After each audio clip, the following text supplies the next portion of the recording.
오늘 하나님 말씀은 사무엘상 22장 1절로 2절 말씀이에요. 한번 성경 한번 찾아보시겠어요? 사무엘상 22장 1절로 2절 말씀. 사무엘상 22장 1절로 2절 말씀. 끊기나? 우리 아들이 어제 그러더라고요. 이렇게 띄우면 이게 잘린다고. 그래서 그랬다 그랬는데 뭐 한번 읽어볼까요? 그렇게 하면 되죠. 같이 한번 읽어봐요. 시작.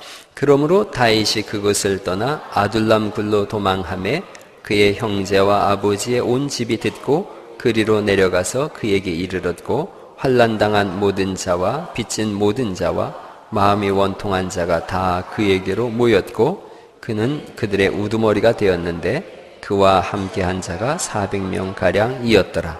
아멘. 아멘. 오늘 제목은 상처가 상처되지 않는 비결이 뭔가를 한번 좀 여러분하고 함께 나누려고 그래요. 술이 없으면 단 한 시간도 살 수 없는 알코올 중독자 아버지가 있었어요.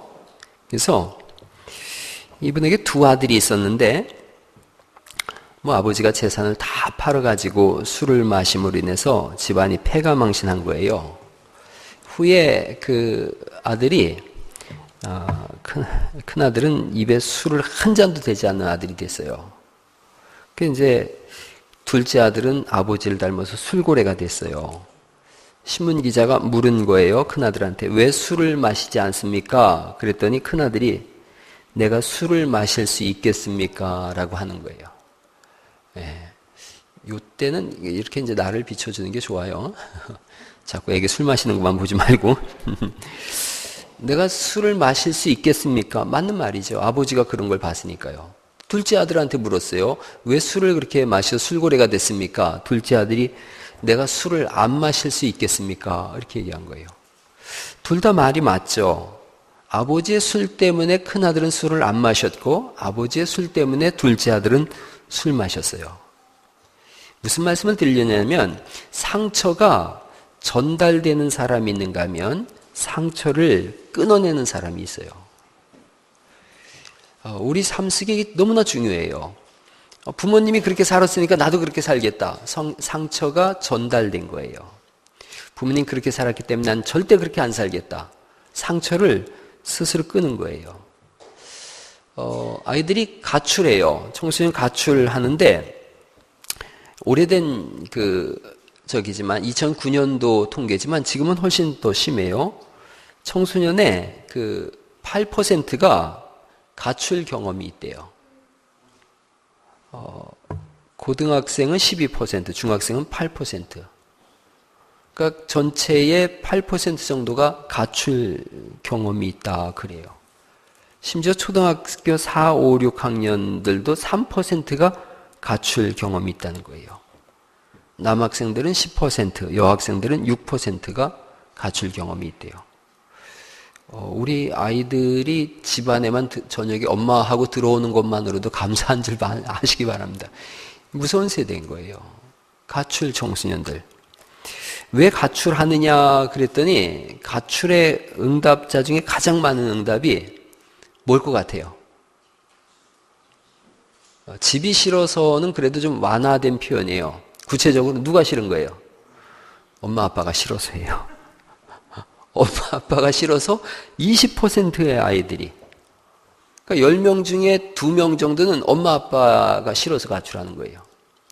15% 정도는 친구들하고 놀고 싶어서, 11%는 부모님이 지나치게 간섭해서, 결국 그게 그거예요. 그러면 퍼센테이지가 더 올라가는 거죠. 10명 중에 3명 정도는 부모님이 싫은 거예요. 또 9%는 부모님이 나에게 욕을 하거나 때려서, 이 마찬가지죠. 그러니까 10명 중에 그럼 몇 명이 부모님 때문에 가출하는 거예요? 4명 때문에. 4명이. 10명 중에 4명이. 40%가 어쨌든 부모님과의 관계 속에서 어려움이 있어서 가출하는 거예요. 왜 그런지는 답은 쉬워요. 부모 되는 공부를 못하고 부모가 된 거예요, 우리가. 여러분 결혼하기 전에 부모 되는 공부하고 아기 낳은 분들 계세요? 거반 없어요. 엄마, 아빠 되는 공부가 없는 거예요. 그 무슨 말씀이냐면 사랑하지요. 자녀를 뭐 부모처럼 사랑하는 게 없어요. 그렇게 사랑은 하는데 사랑의 방법을 모르는 거예요. 그러니까 자녀는 사랑받는다는 느낌을 못 받는 거예요. 그러니까 부모는 막 너를 위해서라면 나 심장이라도 떼주겠다 그러는데 자녀는 그 사랑의 소통, 통로가 없기 때문에 언제 나를 사랑했다고 합니까? 이렇게 나가는 거예요. 여기에 문제가 있어요. 청소년들 중에 가출을 안 한 사람들 중에서도 41%가 가출 충동을 느꼈다 그래요. 그렇게 따지면요. 이제 또 퍼센테이지가 올라가요. 10명 중에 몇 명이 가출하고 싶은 거예요. 4명은 이미 가출했고 4명은 가출하고 싶고 10명 중에 8명 정도는 나가고 싶은 거예요. 가출하고 싶은 거예요. 누가 싫어서? 세상에 기가 막힐 노릇이잖아요. 엄마 아빠가 싫어서 집 나가겠다고 하는 놈들이 10명 중에 8명이나 되는 거예요. 뭔가 소통이 제대로 이루어지지 않은 거예요. 가출한 경험이 있는 청소년들은 굉장히 자존감이 낮대요. 그리고 우울감이 그 속에 늘 있다 그래요. 가출하지 않은 청소년들은 자존감도 높고 우울증도 뭐 그냥 감기처럼 왔다 지나갈 수 있지만 이 가출 경험이 있거나 이런 마음이 있는 아이들은 이게 굉장히 낮은 거예요. 이러면 자존감이 낮으면 돌발 행동을 합니다. 돌발 행동을 해요. 자존감이 높으면 당당해요. 어디서든지. 여러분 우리 교회 청년들 중에서 제일 자존감 높은 사람이 누굴 것 같아요? 금방 봤잖아요. 별아. 네. 자존감이 높은 반증이에요, 이게. 여러분, 여기 앞에 나와서 혼자 춤추라 그러면 출 수 있는 사람 손 들어 봐봐요. 그러니까 우리는 보통 사람들인 거예요. 다들 우리 교회에서 제가 별아를 제일 좋아한다 그랬는데, 그건 사실이에요. 이유가 자존감이 저렇게 높다는 것은 굉장한 건강함이에요. 이게 보통 건강함이 아니에요. 저도 나름대로 건강한 사람인데 별아랑 저랑 이렇게 제가 검사는 안 해봤지만 심리 테스트를 한다 그러면 우리 별아가 훨씬 저보다 건강할 거예요. 정말로 이 앞에 나와서 혼자서 율동하는 것 정말 어려운 일이에요. 자존감이 강한 사람이 할 수 있는 일이에요. 근데 보통 이렇게 예배 드릴 때 자존감이 낮은 아이들은 사각지대를 찾아요. 잘 안 보이는데 사각지대 찾고 맨 뒤에 어두운 데를 찾고 그래요. 제가 외국 교회를 나가서 느낀 것은 맨 뒤에는 불을 안 켜요. 대부분의 미국에 있는 교회들은. 왜 그런가 했더니 여기는 밝고 뒤로 가면 아주 어두운 부분을 만들어놔요. 거기는 상처가 있고 우울감이 있고 자존감이 낮은 분들을 배려해서 거기다 그렇게 두는 거예요. 그럼 그분들이 거기서 예배를 드리다가 회복이 되면 서서히 밝은 데로 나오기 시작해요. 물론 뭐 이렇게 앞자리 비워놓는 거하고는 전혀 달라요. 앞자리 비워놓는 건 심리학적인 이게 이유가 있어요. 심리학적으로 사람은 자기 앞에 20%의 공간이 확보돼야 편안하대요. 그러니까 이 앞에 이렇게 세 개 이렇게 비워놓는 것은 이분들이 자존감이 낮은 것이 아니라 뭐예요? 심리학적 기제를 따른 거예요. 그래서 식당도요, 20%가 꼭 비워야 되고 그리고 20% 정도의 공간을 마련해 줘야 된다는 거예요. 무슨 말씀이냐면 우리 에게 가득 차잖아요. 그러면 사람들 더 이상 안 와요. 어느 정도를 비워놔야 돼요? 항상 20% 정도. 그래서 또 너무 많이 비면은 썰렁하다는 거예요. 그러니까 만약에 우리 교회에 공간이 있었으면 제가 그렇게 했을 거예요. 우리 교회 가족들 대비 의자를 빼는 거예요. 몇 %까지? 20% 남을 때까지 의자를 빼놔요. 그러면 사람들이 제일 편안하대요. 와, 우리 넉넉해, 가득 찼어. 이러면서 편안하대요. 그런데 더 많이는 사람들이 안 와요. 그러니까 20%가 됐을 때 사람들이 더 오면 의자 수를 조금씩 늘려나가는 거죠. 이렇게 막 헝하면 오늘 이렇게 이제 오후에 가족들이 가서 헝한데 이런 사람들이 다 안 온다는 거예요. 이런 건 심리학적인 기제 때문인 거예요. 그러니까 제가 앞으로 자꾸 앉으라고 하면서도 인간 심성을 거스리고 있는 거예요. 그게 사실은. 앞에 두 자리 정도는 비워줘야 마음이 편안하대요. 그럴지언정 앞자리부터 앉을 수 있길 바랍니다. 자존감. 이건 너무너무 중요한 거예요. 이 자존감이 어디서 무너지느냐 하면 사실은 부모님으로부터 오는 안 좋은 영향 때문에 자존감이 무너져요. 그냥 밖에서 아이들이 활발하고 그런 것 중에는 부모님으로부터 오는 순영향, 좋은 영향이 있는 거예요. 그러니까 아이들이 구김살이 없다 그러고 밝다 그러고 이런 것은 집에서부터 그런 상처가 더 이상 상처로 되지 않기 때문에 그런 거예요. 여러분 2000년 2월 25일 날 자기 부모를 토막살인한 고대생 얘기가 있지 않습니까? 부모님에 대해서 부모가 잘 몰랐던 상처가 이 청년 속에 내재되어 있었던 거예요. 아버지는 완벽주의자 군인 출신이에요. 그 엄마는 대통령 부인을 꿈꾸던 여자예요. 근데 엄마가 신학교 졸업까지 했어요. 주변에서는 믿음이 좋고 훌륭하다고 하는 평가를 받았어요. 그런데 아버지는 완벽주의자라 늘 자기 아내를 들볶어요. 아버지는 아들이 인류화돼야 된다 그래서 계속 잔소리를 늘어나요. 상처가 전가된 가정이에요. 그래서 아버지, 어머니가 자녀를 완벽하게 키워보려고 하던 것이 큰 상처가 됐어요. 이 아들이 자기 부모를 토막살인한 다음에 그 일기장이 발견됐는데 이런 내용이에요. 시계 보는 법을 매 맞으면서 배웠다. 유치원 때 운동화 끈 못 맨다고 매를 맞았다. 초등학교 때 대변 검사하는 것을 이야기하지 않았다고 밤늦게 쫓겨날 뻔하였다. 초등학교 3학년 때 밥을 늦게 먹는다고 아버지가 젓가락을 던져서 유리창에 금이 갔다. 초등학교 4학년 때 전화 받은 것을 잘 전달 못하였다고 구타를 당하였다. 초등학교 6학년 때 과천 고등학교에 못 들어갈 것 같다면서 혼이 났다. 세상 6학년 애가 고등학교 못 갈 것 같다고 혼이 났다는 거예요. 중학교 때 키가 작아서 큰 사람이 되지 못할 것 같다면서 혼이 났다. 이게 말이 되냔 말이죠. 애가 초등학생인데 중학생인데 키가 작은 게 자기가 무슨 잘못이라고. 여기에 문제가 있는 거예요. 고등학교 때 나는 현재까지 모욕만 당하고 살고 있다. 그 부모를 토막살인하고서 시체 앞에서 이 청년이 중얼거린 말이 머리 기사로 났어요. 엄마, 미안하다고 말하기가 그렇게 힘들었나요? 그 말 한마디만 들었으면 자기는 상처가 회복됐을 거라는 거예요. 엄마가 미안하다고 해야 돼요. 이런 경우에는. 아버지가 미안하다고 해야 돼요. 그런데 이 부모는 그런 생각을 한 번도 해보질 못한 거예요. 그럼으로 인해서 비참한 과정이 되어버렸어요. 납치살인한 김길태라는 분이 있어요. 왜 길태냐면 길에서 태어났다. 그래서 길태예요. 어려서 부모한테 버림받은 거지요. 그러니까 매일 불려지는 자기의 이름이 길에서 태어났다, 길에서 태어났다 이 상처가 된 거예요. 분노가 일어난 거예요. 잔인한 사람이 됐어요. 상처는 전달되어질 수 있어요. 그런 거예요. 사원이 직장에서 사장님한테 혼났어요. 집에 들어와서 누구한테 화풀이해요? 부모한테, 자기 아내한테 화풀이해요. 아내는 누구한테 화풀이해요? 애들한테 화풀이해요. 애들은 누구한테 화풀이해요?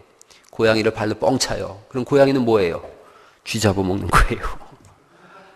전달이 되어져요. 이걸 누군가 끊어야 되는데 독화살 쏜 것과 똑같아요. 온몸에 퍼지는 거예요. 상처를 주는 거예요.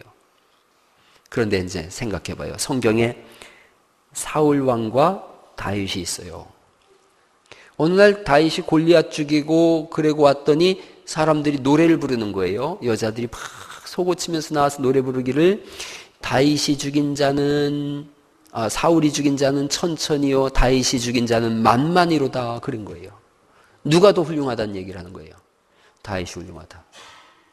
참 기가 막힌 얘기예요. 이걸 사울은 마음에 품었어요. 상처로 품어서 이걸 찌를 생각을 하는 거예요. 여러분 삼국지인지 초안지인지 옛날에 읽어서 기억이 안 나는데 똑같은 얘기를 했어요. 병사들이 그 부하장수 중에 장량인가 그 사람이 죽인 것은 만만이고 이 군주인 당신이 죽인 건 천천이다 이런 얘기했어요. 그랬더니 왕이 무슨 생각해요? 저놈 죽여야 되겠다 그러죠. 그때 부하 중에 아주 지략이 뛰어난 사람이 이렇게 얘기를 해요. 임금이시여 다르게 생각하시오. 임금이 죽인 사람은 장수로 천천이고 저 사람이 죽인 것은 병사로 만만이지 않겠습니까? 그러자 마음을 풀었다는 거예요. 사울이 그런 넉넉한 마음으로 이걸 상처를 안 받았으면 다윗이라고 하는 불세출의 영웅을 자기 부하로 둘 수 있었지요. 근데 이 상처를 안 풀어요. 저놈 죽여야 되겠다. 이 생각만 하는 거예요. 다윗을 한번 생각해 보세요. 다윗은 막내예요, 막내. 막내란 뜻은 모자란다라는 의미가 좀 있어요. 막내라는 말은 저도 막내인데 좀 모자른다 이런 거예요. 장남은 다 채워졌다 이런 뜻이 있어요.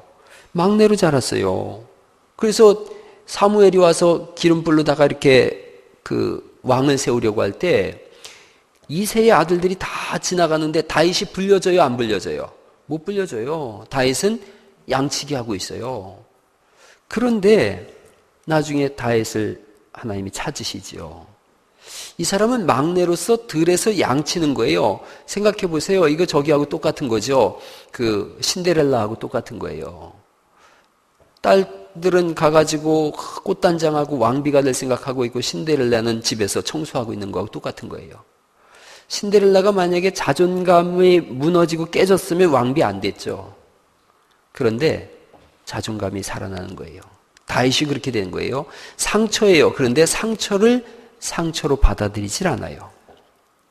그래서 나중에 그가 하나님의 영이 충만해졌을 때 도망다니죠. 다윗 사울이 죽인다고 하니까 아둘람 굴로 사방 도망다니는데 그때 원통한 자, 상처 입은 자, 환난을 당한 자, 망한 자, 즉 자존감이 무너질 대로 무너지고 상처가 너무나 많은 사람들이 다윗한테로 몰려들어요. 그게 그런 거예요. 건강한 사람한테 사람들이 몰려와요. 병든 사람한테는 사람들이 떠나가요. 다윗이 지금 모든 상처를 다 자기가 끊어요. 끊고 자기를 건강하게 세워요. 그러자 환난당한 자, 원통한 자, 자존감이 약한 사람, 우울한 사람 다 몰려들어서 그들이 나라를 세워요. 오늘 명절 이제 내일 설 명절이에요. 제가 그래서 아이들도 함께 예비하고 그래서 제가 이 말씀을 생각했어요. 명절 때 여러분이 만났을 때에 가족들 만나고 그랬을 때 아이들의 자존감을 자꾸 키워주세요. 그 제일 안 좋은 말이 뭐예요? 이렇게 결혼했는데 애기 안 생기면 그런 말을 해요. 그냥 제가 어떻게 하라 그랬어요? 파이팅 그래라 그랬죠. 근데 어른들이 뭐라 그랬는지 아세요? 지금 나도 노산이야 노산. 최악이에요 최악. 막 기절할 것 같은 거예요 그 말 들으면. 또 어른들은 생각한다고 하는 건데 제가 얘기했죠. 소통의 능력이 없다고. 지금 나도 노산이야. 그래버리면 명절날 오라는 거예요 말라는 거예요? 오지 말란 얘기예요. 그리고 또 뭐 막 갈 때마다 언제 결혼해? 아이고. 여러분 생각해 봤어요. 2050년에 우리 나이가 몇 살까지 평균 수명이냐면 100살이에요. 그러니까 지금 50살인 분들은 그러니까 36년 남았어요. 2050년까지. 2050년까지 지금 대략 66세인 분들은 65세인 분들은 다 살아 계신 거예요. 그때까지. 2050년까지 다 살아 계시는 거예요. 그러면 결혼을 한번 생각해 봤어요. 제가 엊그제 누구한테 들은 얘기예요. 30살에 결혼했다 이거예요. 그래도 그 짝꿍하고 몇 년 살아요? 70년. 아우 지겨워라. 아니 나는 안 지겨워요. 내가 아니 오해하면 안 돼. 나는 안 지겨워요. 나는 안 지겨운데 큰일 나버렸네. 어제 어떤 청년이 그러는 거예요. 30살에 결혼해도 70년은 살아야 된다는 거예요. 앞으로 살 일이. 그러면 50살쯤 결혼해도 뭔 상관이 있겠어요. 그렇죠? 내 인생 50년 살고 짝꿍하고 50년 살면 되는 거지. 그러니까 50세 이전에는 시집 안 가고 장가 안 갔어도 너무 염려하지 않길 바랍니다. 너무 염려하지 마세요. 50 넘어서나 이제 물어보는 거예요. 결혼할 거 안 할 거요? 이때 물어보세요. 50 넘은 사람들한테나. 그 시대가 많이 바뀌었는데 지금도 30살만 넘으면 안달복달을 하는 거예요. 언제 막 이러는 거예요. 소통이 전혀 안 이루어지는 거예요. 아이들 좀 공부 이렇게 할 때 그 F학점이 몇 점 미만일 때 F학점이에요? 60점이죠? 그럼 학교에서도 60점 넘었으면 잘했다고 하세요. 평균 60 넘으면 잘했다고 해야 되는 거예요. 그 막 애가 2개 틀려가지고 와서 2개 틀려가지고 와서 그래도 야 세상에 2개밖에 안 틀렸어. 이래야 되는데 몇 개나 틀렸다고. 2개씩이나 틀려? 공부를 하는 거예요, 안 하는 거예요? 저도 그런 얘기 언젠가 한번 한 것 같은데 시험을 왜 내는 거예요? 100점 맞으라고 하는 거 아니야? 막 이래요. 애가 죽으라고 노력해가지고 100점 맞았어요. 100점 맞아가지고 오면은 또 앉혀놓고서 너 아빠 알지? 아빠 알지? 방심하지 마. 방심하지 마. 이게 애 보고 나가라는 얘기밖에 더 되냔 말이죠. 전혀 소통이 이루어지질 않는 거예요. 그러니까 그 아이 속에는 상처만 계속 쌓이는 거예요. 한 가지만 근데 더 생각하세요. 제가 올해 51살이에요. 나보다 나이가 많은 분을 부모로 둔 분들은 내가 오전 예배 때 설교했어요. 억지를 받아들여라. 그랬어요. 억지를 받아들여라. 나보다 나이가 많은 분들은 그런 것을 소통하는 공부를 한 세대가 아니에요. 그러니까 40살 미만인 분들은 그런 걸 공부를 한 그런 소통의 시대를 가진 분들이에요. 그러니까 예를 들어서 우리 장진영 전사님이나 우리 서성현 집사님 아까 있던데 서성현 집사나 이런 분들은 자녀를 우리가 키운 것보다 더 잘 키울 거예요. 아마 서성현 집사하고 윤명주 집사가 우리 현성이 키울 때 우리가 키운 것보다 더 잘 키울 거예요. 왜냐하면 저 세대는 자녀와 어떻게 소통하는지를 잘 아는 세대예요. 근데 저보다 나이가 많은 분들의 세대는 그걸 못 배운 세대예요. 사실은 자녀 교육 한 가지만 해도 돼요. 아침마다 가서 한 번씩만 꽉 으스러지게 안아주면 공부 끝이에요. 자녀 교육 끝이에요. 그런데 저조차도 우리 아버지한테 한 번도 안겨본 적이 없어요. 정말이에요. 그런데 뭐 저도 그런데 다른 분들도 다 마찬가지예요. 자기 아버지에게 안겨본 분이 거의 없어요. 그러니까 안겨보질 못했기 때문에 자기 자녀를 안아주는 것을 잘 못하는 거예요. 교육은 한 가지예요. 뭐 국영수를 들이밀고 이거 교육 아니에요. 아침마다 꼭 끌어안고서 사랑한다 그러는 거예요. 그놈이 몸부림을 치든 발버둥을 치든 안아주는 거예요. 그래서 꼭 끌어안고서 사랑한다 그러는 거예요. 그러고서 풀어놔주는 거예요. 그러면 그놈들은 하루 종일 울타리가 쳐져서 든든해요. 밤에 잘 때요. 부모가 가서 한 번이라도 꼭 끌어안아주고서 재우면 절대 가위에 안 눌려요. 그냥 내버려 두니까 허허벌판에 떨어진 것 같아서 가위가 들리는 거예요. 우리 세대는 그런 공부를 못한 세대예요. 그러니까 나보다 나이가 많은 부모님을 둔 청년들은 어떻게 생각하면 돼요? 그러려니 하는 거예요. 그러려니. 그리고 상처가 상처 안 될 수 있길 간절히 바랍니다. 상처가 상처 안 돼야 되는 거예요, 여러분들은. 왜냐하면 우리 세대는 그걸 못 배웠기 때문에 그래요. 그러나 이제 저보다 나이가 연소하신 분들은 잘 생각하세요. 아이들에게 그런 상처를 물려주지 마세요. 그래서 조금 끌어안아줘요. 끌어안아주고서 막 두툼한 입술로다 얼굴을 훑어요. 그냥 막.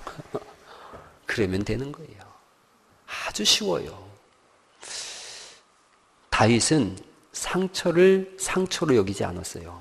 그거를 걸림돌이 아니라 디딤돌로 사용했어요. 인생에 다 앞에 걸림돌이 다 하나씩 있는데 어떤 사람은 이걸 걸림돌로 써먹고 걸림돌에 걸려서 넘어지고 어떤 사람은 이거를 디딤돌로 삼아서 딛고 더 크게 일어나요. 사울 상처로 인해서 무너진 사람이에요. 천천만만 그 한마디 때문에 무너진 사람이에요. 다윗 어릴 때부터 때로는 들에서 양치기도 하고 부모조차도 그를 못 알아봤는데 이 사람의 자존감이 무너지지 않았어요. 그 상처를 상처로 여기지 않고 그가 나라를 세운 가장 위대한 하나님의 사람이 되어졌어요. 어떻게 받아들이느냐가 중요한 거예요. 말씀 마치려고 그래요. 이렇게 쓰레기를 이렇게 해서 탁 던졌어요. 쓰레기통에 들어가는 순간 이거를 이제 쓰레기를 그릇에 이렇게 던졌어요. 이게 그릇 속에 들어가는 순간 이 그릇은 뭐가 돼요? 쓰레기통이 되어져요. 그런데 그릇이 탁 받아쳐버렸어요. 안 들어왔어요. 그러면 이게 쓰레기통이 아니라 그릇이에요. 상처가 내게로 들어올 때에 받아들이면 상처가 되고 다쳐요. 받아쳐버리세요. 나 그거 거절한다. 그러면 건강해져요. 쓰레기통이 되는지 안 되는지는 자기가 받아들이는 거예요. 말씀으로 쳐버리세요. 그리고 건강하세요. 그게 하나님이 쓰시는 사람들이 되어집니다.